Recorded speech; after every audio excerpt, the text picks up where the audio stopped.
예수님께서 예루살렘 밖으로 나가셔서 늘 하시던 대로 올리브산으로 가셨습니다. 제자들도 예수님을 뒤따라 갔습니다. 그곳에 이르셔서 예수님께서 제자들에게 말씀하셨습니다. 시험에 들지 않게 기도하여라. 그리고 제자들을 떠나 돌을 던져 닿을 만한 곳에 가셔서 무릎을 꿇고 기도하셨습니다. 아버지, 만일 아버지의 뜻이라면 제게서 이 잔을 없애주십시오. 그러나 제 뜻대로 되게 하지 마시고 아버지의 뜻대로 이루어지게 하십시오. 그러자 하늘로부터 천사가 나타나 예수님께 힘을 북돋워 주었습니다. 예수님께서 고통스러워하시며 더 간절히 기도하셨습니다. 땀이 마치 핏방울처럼 땅에 떨어졌습니다. 예수님께서 기도하기를 마치시고 일어나 제자들에게 가셨습니다. 그리고 제자들이 슬픔에 지쳐 잠들어 있는 모습을 보셨습니다. 예수님은 그들에게 말씀하셨습니다. 왜 잠을 자고 있느냐? 일어나라.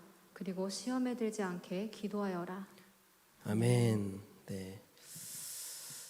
네, 오늘 예수님은 감람산에 기도하러 가셔서 제자들에게 시험에 들지 않게 기도하라라고 말씀하십니다. Not fall into temptation. 여기서 temptation, 시험이라는 것은 테스트가 아니죠. 테스트가 아닙니다. 개역개정 성경에는 유혹에 빠지지 않게 기도하라라고 번역을 했어요. 그러니까 하나님의 믿음의 테스트가 아니라 여기서 말하는 예수님이 말씀하시는 유혹에 빠지지 않게 기도하라라는 말씀은 죄에 빠지게 하는 사탄의 유혹 그리고 정욕의 유혹, 그런 유혹을 말씀하시는 거예요. 자, 우리는 살면서 여러 가지 유혹거리와 시험거리를 만나지 않습니까? 신앙적인 유혹이 있죠. 가령 하나님이 진짜 존재하시는 게 맞냐? 정말 예수 그리스도가 유일한 길이 맞냐? 차라리 교회에 투자할 시간에 다른 거 하는 게 훨씬 나에게 더 이득 아니냐? 이런 어떤 신앙적인 유혹이 있습니다. 그런가 하면 놀고 싶은 유혹도 우리에게 찾아오죠. 우리가 성숙함이 뭐냐라고 말할 때 성숙함이라는 것은 즐거움을 뒤로 하는 게 성숙함이라고 할 수 있죠. 자, 그런가 하면은 이런 놀고 싶은 유혹 말고도 또 도덕적인 유혹 우리에게 강합니다. 일탈하고 싶고 또 망가지고 싶고 그런 유혹이 우리에게 문득 찾아오죠. 그 중에서 대표적으로 오늘날에는 성적인 유혹이 굉장히 강한 시대입니다. 제가 이 설교 강단에서 왜 이런 얘기를 하냐면 그만큼 우리가 이 시대 속에 있는 여러 가지 시험거리들을 우리가 분명히 인식하는 데서부터 이길 수 있는 그런 길들이 열리기 때문입니다. 때문입니다. 네. 자, 여러분, 성적인 유혹 전에도 제가 말씀드렸었는데 요즘에는 어떤 상품 광고를 하더라도 전에는 부부가 등장했을 만한 그런 배역인데 요즘에는 남자친구, 여자친구가 등장하는 게 아주 자연스러운 시대가 되었다라는 것을 여러분들이 인식하면서 살아가셔야 됩니다. 이게 그냥 자연스럽게 그냥 다가온다고 그냥 받으시면 안 된다라는 거죠. 한참 전 얘기인데 제가 예전에 회사 다닐 때 지방으로 출장을 간 적이 있었어요.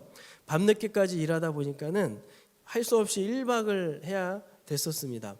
너무 피곤하고 제가 졸려가지고 숙소를 막 찾아보는데 마땅치가 않은 거예요. 그래서 겨우 잡고 들어가 보니까 방문을 딱 열고 들어갔는데 조명이 희한한 거예요. 막 벽 색깔이 막 분홍 색깔입니다. 그리고 그 막 침대 위에는 빨간색 하트 모양의 그런 막 베개들이 막 있고, 여기는 보통 일반적인 숙소가 아니구나. 너무 밤이 깊은 시간이어서 제가 방을 물을 수도 없고 참 난감했습니다. 근데 그날 압권이 뭐였냐면 TV를 켜보니까는 이상한 채널 위주로만 계속 나오고 또 복도에서 술 취한 남녀의 목소리들이 막 나니까 저도 모르게 막 이상한 상상이 막 되는 겁니다. 우리 형제님들 막 이상한 상상 지금 하는 거 아니죠? 네. 이러다가 내가 안 되겠다 싶어가지고 곧바로 그 길에 그냥 잠바를 입고 밤길을, 그 추운 날씨인데도 밤길을 한참 동안 산책을 하고 들어온 적이 있었습니다. 오늘날 우리 청년들이 얼마나 이런 부분에 많이 노출되어 있고 많은 유혹을 받고 있습니까? 여러분, 그런가 하면 돈의 유혹, 이것도 만만치 않죠? 돈은 우리가 살아가는데 반드시 필요한 것입니다. 그러나 우리가 살면서 반드시 터득해야 될 것이 있다면 그것은 바로 돈을 잘 다스리는 법이죠. 돈의 노예가 되지 않도록 하고 돈의 주인은 하나님이시라는 사실을 우리는 분명히 기억하면서 우리 돈을 사용할 줄 알아야 됩니다. 뭐 이런 기타 등등의 여러 가지 유혹거리들과 시험거리들이 우리들에게는 참 널려 있어요. 근데 여러분, 우리가 잘 알듯이 이런 유혹은 우리가 죽을 때까지 우리를 쫓아다닐 것입니다. 유혹은 남녀노소, 직분, 유무 안 가리고 계속 쫓아다니는 거예요. 따라서 우리는 방심하면 안 되는 것이죠. 크리스찬이라면, 내가 예수를 믿는 사람이라면 이런 유혹이 왔을 때 아무렇지도 않게 그냥 다 수용하고 받고 넘어가는 게 아니라 거기서 뭔가 제동이 있어야 된다는 것이죠. 그것이 진짜 영적으로 깨어있고 살아있는 크리스찬인 줄로 믿습니다. 여러분, 어떤 의미에서 신앙이 성숙하다는 게 뭘까요? 유혹을 잘 이길 수 있는 게 신앙이 성숙한 것이다라고 말할 수 있겠죠. 그렇다면 지피지기면 백전백승. 우리가 이 유혹에 대해서 무방비 상태로 있을 것이 아니라 어차피 자유로울 수 없다면 적극적인 자세로 유혹이 뭔지, 그 본질이 무엇인지 우리가 간파를 하고 적극적으로 대처하는 것이 우리에게 필요하다라는 것입니다. 그런 의미에서 오늘 우리가 읽은 본문은 아주 중요한 관련된 인사이트를 주는데, 유혹의 본질은 무엇이고 또 유혹을 어떻게 이길 수 있는지 예수님께서 친히 우리에게 모범으로 보여주셨습니다. 그래서 우리가 오늘 이 말씀을 통해서 우리가 그것을 자꾸 연습하고 터득해서 결국 예수님처럼 승리하는 우리 모두 되기를 주님의 이름으로 간절하게 축원합니다. 자, 여러분, 오늘 본문을 한번 들어가 보겠는데, 본문은 예수님이 체포되시기 전 바로 전 장면입니다. 예수님은 제자들과 감람산에 오르셔서 지침을 주시죠. 감람산에 올라가셔서 제자들에게 이렇게 말씀하세요. 40절, 그곳에 이르셔서 예수님께서 제자들에게 말씀하셨습니다. 시험에 들지 않게 기도하여라. 두 가지 말씀하시죠. 시험이 반드시 올 것이다. 그러니까 기도해라. 여러분, 그러고 나서 예수님이 좀 떨어진 곳에 가셔서 개인 기도를 하시는데 그 내용이 무엇이냐? 42절을 같이 한번 읽어볼게요. 시작. 아버지, 만일 아버지의 뜻이라면 제게서 이 잔을 없애주십시오. 그러나 제 뜻대로 되게 하지 마시고 아버지의 뜻대로 이루어지게 하십시오. 예수님이 제자들에게 시험에 빠지지 않게 기도해라 라고 말씀하시고 곧바로 가셔서 본인의 개인 기도하신 내용이 뭐냐면 아버지 뜻이냐 내 뜻이냐를 놓고 예수님이 기도하셨다는 거예요. 여러분, 여기서 그냥 뭐 본문에 성경에 한 구절 나왔다고 우리가 그냥 평범하게 예수님 기도하신 것처럼 우리가 보면은 절대로 안 됩니다. 오늘 지금 이 예수님의 이 기도는 보통 기도가 아니에요. 아주 필사적인 기도, 아주 투쟁적인 기도였다라는 것이죠. 예수님이 여기서 물러나면 안 되니까. 예수님이 물러나면 그 뒤에 있는 우리들은 다 무너지는 거예요. 예수님이 여기서 져버리면 우리 그 뒤에 나오는 제자들, 우리들 다 지는 겁니다. 예수님은 아주 필사적으로 그 유혹 앞에서 씨름을 하셨다라는 거예요. 그게 어느 정도였냐? 43절에 보면은 하늘로부터 천사가 나타나서 예수님을 도울 만큼, 44절에서도 보면 얼마나 고통스럽고 간절하게 기도하셨는지 그 모습이 어떻대요? 땀이 마치 핏방울처럼 땅에 떨어졌다. 이게 무슨 뜻이냐? 이게 두 가지 해석을 볼 수 있습니다. 진짜 이렇게 피가 막 철철 나는 것처럼 땀이 많이 흐를 정도로 예수님이 그렇게 기도하셨다라고 해석할 수도 있고, 아니면 실제로 극심한 스트레스 때문에 이 모세혈관이 터져서 그게 이 피하고 같이 땀방울이 섞여 나온 것이다. 이게 누가 하는 의사이기 때문에 이렇게 디테일하게 기록할 수도 있겠죠. 뭐 두 가지 해석 다 우리가 생각할 수 있겠지만 어쨌든 이날 예수님의 기도는 어떤 기도였어요? 그만큼 아주 필사적이고 간절한 기도였다라는 거죠. 씨름하는 기도였다라는 거예요. 그 유혹 앞에서. 여러분, 오늘 이 말씀은 우리에게 시사하는 바가 굉장히 큽니다. 예수님이 왜 이렇게 필사적으로 기도하셨을까요? 그리고 제자들에게 시험에 빠지지 않게 기도하라라고 하신 뒤에 곧바로 가셔서 하신 기도가 왜 하필 이런 내용의 기도였냐라는 것입니다. 여러분, 여기에서 우리에게 주는 교훈이 참 많습니다. 우리는 죽는 순간까지 이런 유혹과 시험, 영적 전쟁이라고도 할 수 있겠죠. 여기에서 자유로울 수가 없다라는 거예요. 어떤 문제가 자신에게 있어서 중요하면 중요할수록, 중대하면 중대할수록 우리는 더 많이 유혹에 흔들리게 될 것이라는 겁니다. 내 뜻대로 되게 마시고 아버지 뜻대로 이루어지게 하옵소서. 즉 우리 인간에게 있어서 가장 큰 유혹, 가장 큰 시험은 무엇입니까? 하나님께 대한 순종에 관한 것이다 라고 오늘 예수님의 기도를 통해서 우리는 확인할 수 있죠. 하나님께 대해서 순종하는 것, 즉 누가 주도권을 가진 주인이냐의 싸움, 이것이 바로 유혹의 본질이라는 거예요. 우리가 어떤 유혹을 받습니까? 신앙적인 유혹, 도덕적인 유혹, 성적인 유혹, 돈의 유혹, 여러 가지 유혹 속에서 그 본질을 찾고 들어가면 결국 누가 주도권을 가진 주인이냐, 이 싸움이라는 것입니다. 여러분 어떻게 생각하십니까? 오늘 이 말씀 어떻게 생각하세요? 여러분 생각해보면 우리도 항상 이 싸움하고 있지 않습니까? 크고 작은 결정, 그리고 어떤 이슈 앞에서 우리는 내 뜻이냐 하나님의 뜻이냐 이걸 놓고 씨름하고 있지 않냐 이 말이죠. 여러분 우리가 그냥 하나님 뜻 상관하지 않고 그냥 그분의 뜻 무시하면서 내 뜻대로 그냥 내 마음대로 살면은 아무런 문제가 없습니다. 인생 피곤하지 않아요. 신앙생활하기 너무 편해요. 그렇지만 내가 무언가 하나님의 뜻을 따르고 내가 하나님께 순종하면서 살아보겠다라고 하면은 여러분 그 사람은 반드시 이런 유혹이 있게 된 것입니다. 그것이 지극히 정상이라는 것이죠. 여러분 오늘 예수님의 솔직한 바람이 무엇이었습니까? 할 수 있다면 이 잔을 안 마시고 싶다는 거예요. 예수님도 이 잔을 할 수만 있다면 마시고 싶지 않으시다라는 거예요. 여기서 말씀하신 이 잔이 뭡니까? 바로 십자가죠, 십자가. 여러분 우리가 한번 생각해 보십시다. 예수님은 평생 이 십자가를 향해서 걸어오셨습니다. 이 십자가를 항상 생각하시면서 이 십자가를 잊지 않은 적이 단 한순간도 없으셨을 거예요. 지금 여기까지 그 십자가를 위해서 오셨는데 어째서 예수님은 이날 밤에 이런 고백을 하실 수 있느냐라는 것이죠. 여러분 예수님에게 십자가는 어떤 의미였을까요? 첫 번째는 고난이었습니다. 고난. 여러분 구약 이사야서 51장 17절에 보면은 하나님의 분노와 진노의 잔이다라는 그런 표현들이 나와요. 그러니까 구약에서 이런 하나님의 진노의 잔은 하나님의 심판과 징계의 대상에게 쓰여진 표현이었습니다.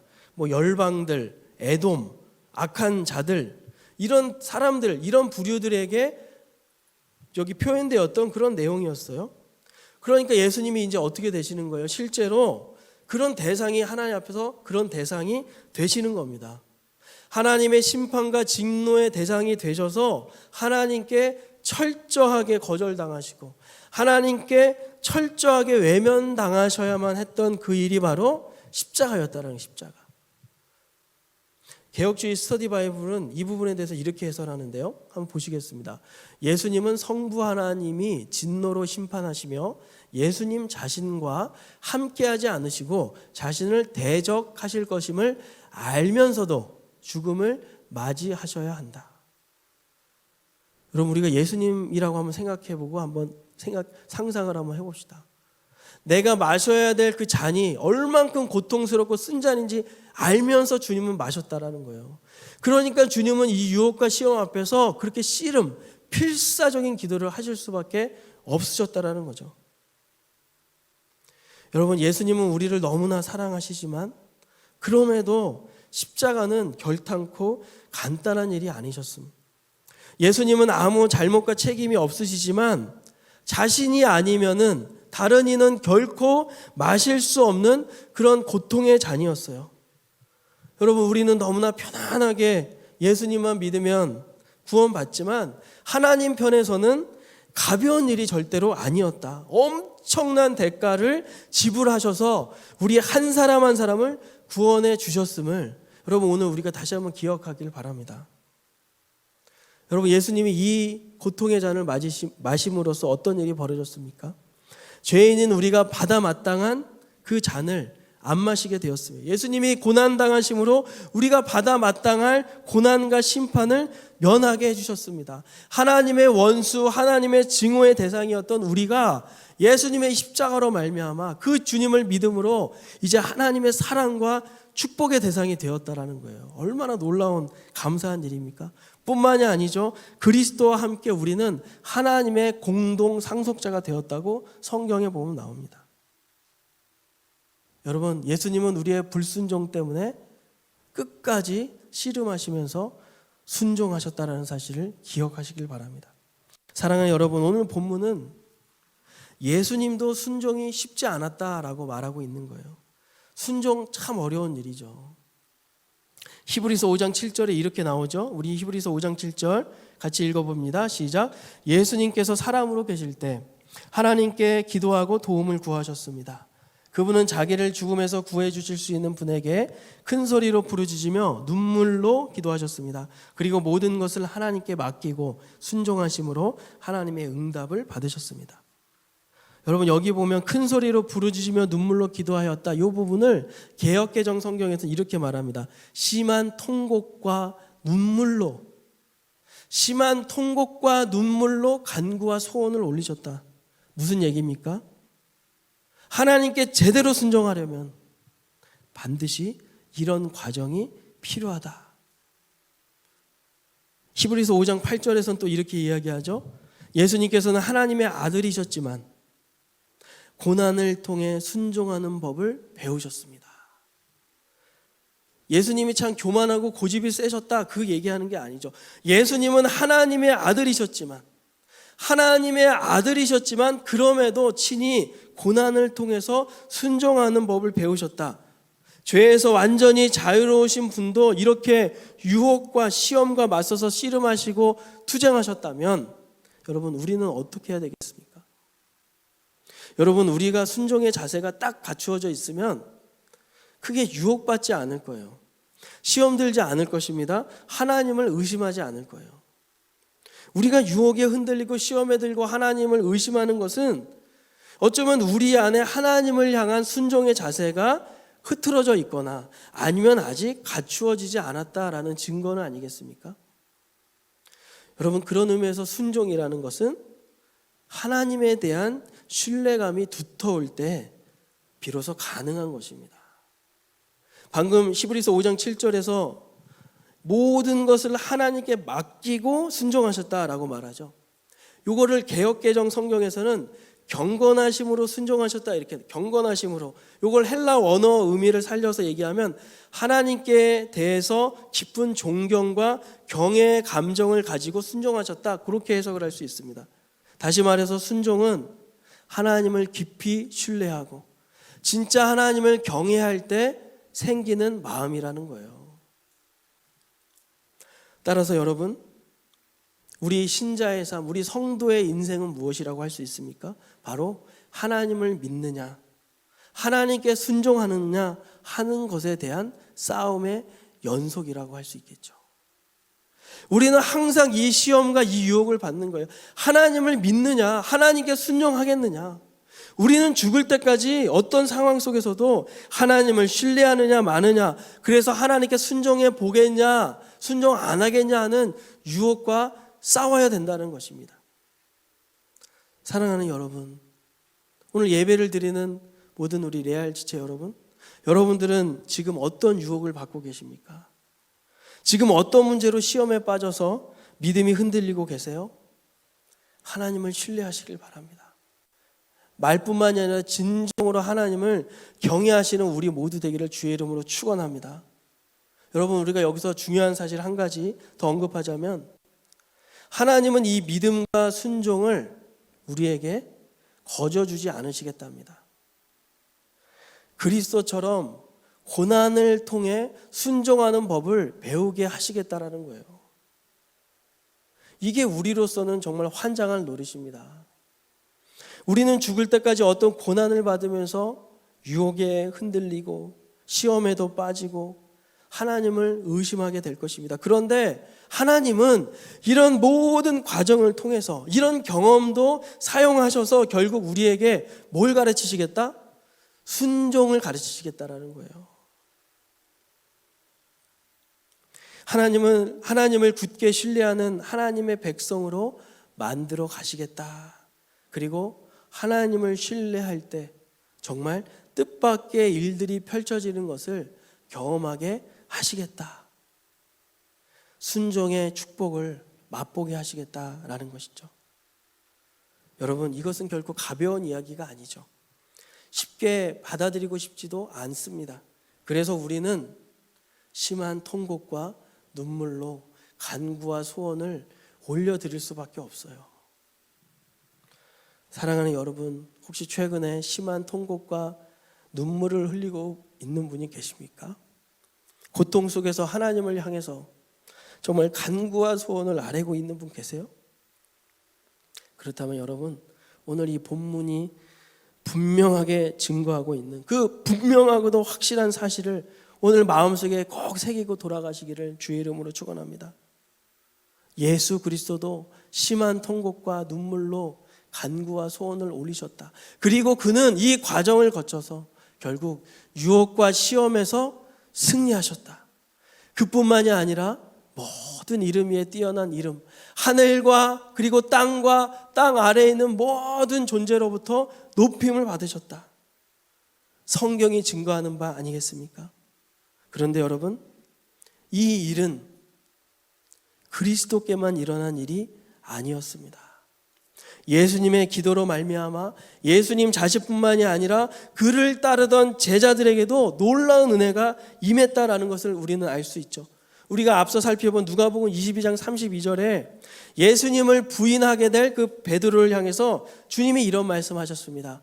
그러나 나는 네가 믿음에 꺾이지 않도록 기도하였다. 네가 돌아온 후에 내 형제들을 굳게 하여라. 여러분, 제가 계속해서 드리는 말씀이지만 베드로를 포함하여 당시 예수님을 배반하고 도망쳤던 제자들이 예수님이 이렇게 기도하신 것처럼 어떻게 됐습니까? 나중에 정신을 차리고 유혹과 핍박 앞에서도 늠름히 서 있는 영적인 군사, 복음의 군사가 되지 않았습니까? 그렇다면 사랑하는 청년들이요, 어떤 유혹을 받고 계십니까? 어떤 시험에 빠져 계세요? 우리도 예수님처럼 물러서지 말고 그 앞에서 필사적으로 씨름해 보자고요. 우리의 힘만으로는 절대 이길 수 없는 게임입니다.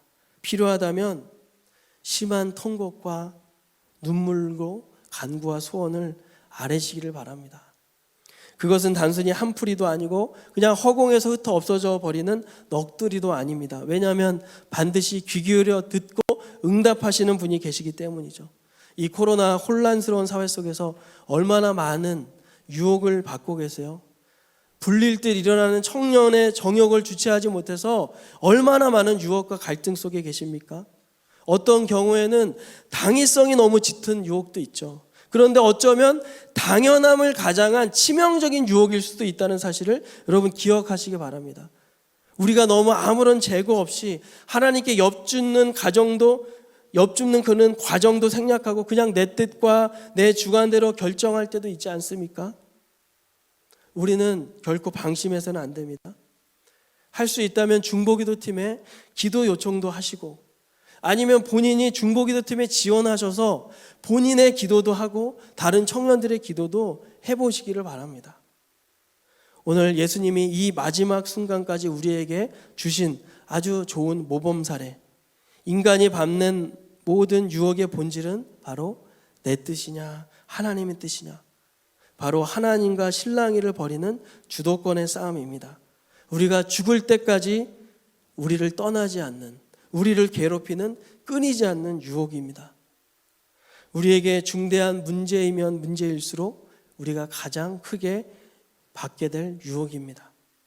하지만 하나님은 우리에게 기도라는 강력한 무기, 아주 강력한 무기를 주셨기 때문에 우리가 물러서지 않고 우리도 주님처럼 투쟁하고 필사적인 씨름을 한다면 우리도 예수님처럼 승리하게 될 줄로 믿습니다. 이런 은혜가 우리 모두에게 있기를 주님의 이름으로 축원합니다. 우리 한번 자리에서 담배 한번 일어나 보겠습니다. 우리 찬양팀 반주 부탁드리고요. 여러분, 오늘 돌아가시기 전에 여러 가지 유혹들이 많을 거예요. 그냥 그 모든 것 기도해도 좋겠지만 내가 가장 어렵고 힘든 것, 내가 가장 넘기 힘든 산이 있다면 그거 한 가지만 놓고 기도하고 돌아가도 좋겠습니다. 여러분, 이제 유혹에서 이제 끊어놔야 되겠죠. 벗어나야 되겠죠. 어떻게 할 수 있습니까? 물러서지 않는 것입니다. 예수님처럼 그 예수님이 징계의 대상이 되시는 그것 앞에서 필사적으로 기도하시며 씨름하셨던 것처럼 우리도 그 유혹 앞에서 투쟁하십시다. 우리가 기도할 때 하나님께서 분명히 우리를 승리케 하실 수 있을 줄로 믿습니다. 이 시간 우리 각자 감동 주신 대로 유혹을 놓고 기도하며 주님 앞에 도움을 요청하며 기도하겠습니다. 기도하겠습니다. 하나님 감사합니다. 오늘 시간 가운데 우리 사랑하는 청년의 정욕, 아버지 하나님, 여러 가지 이 세상의 유혹들, 갈등들, 아버지 하나님, 사단의 꼬임들이 너무도 많습니다. 하나님, 예수님 오늘 이 감람산에서 끝까지 투쟁하시며 필사적으로 기도하심으로 결국 승리하신 것처럼 주님의 백성들, 주님을 따르는 주님의 제자들에게 하나님 동일한 은혜가 임하게 하여 주옵소서. 유혹 앞에서 물러서지 않게 하시고 유혹 앞에서 그냥 수용하지 않고 정말로 주님처럼 버티고 싸우고 때로는 심한 통곡과 눈물로 간구와 소원을 아릴 수 있도록 인도하여 주시옵소서. 주님께서 주셨던 그 응답, 주님께서 주셨던 그 영광 우리 청년들에게도 허락하여 주시옵소서. 하나님, 우리를 버리지 않으실 줄로 믿습니다. 우리의 손을 붙들고 끝까지 인도하실 줄 믿습니다. 그 유혹 앞에서 주님 앞에 먼저 털어놓게 하시고 아르게 하시고 하나님의 인도함을 받을 수 있도록 축복하여 주옵소서. 다 함께 찬양합니다. 나는 믿네, 나는 믿네, 주의 능력으로 내 삶 새롭게 되리. 나는 믿네, 주의 능력으로 담대히 나가리라. 주와 함께 싸워 승리하리라. 날마다 믿음. 우리 마지막으로 한 번 더 두 손 높이 들고 간절하게 찬양합시다. 나는 믿네, 주의 능력으로 내 삶 새롭게 되리. 나는 믿네, 주의 능력으로 담대히 나가리라. 주와 함께 싸워 승리하리라. 날마다 믿음으로 나 살아가. 날마다 믿음으로, 날마다 믿음으로 나 살아가리. 날마다 믿음으로,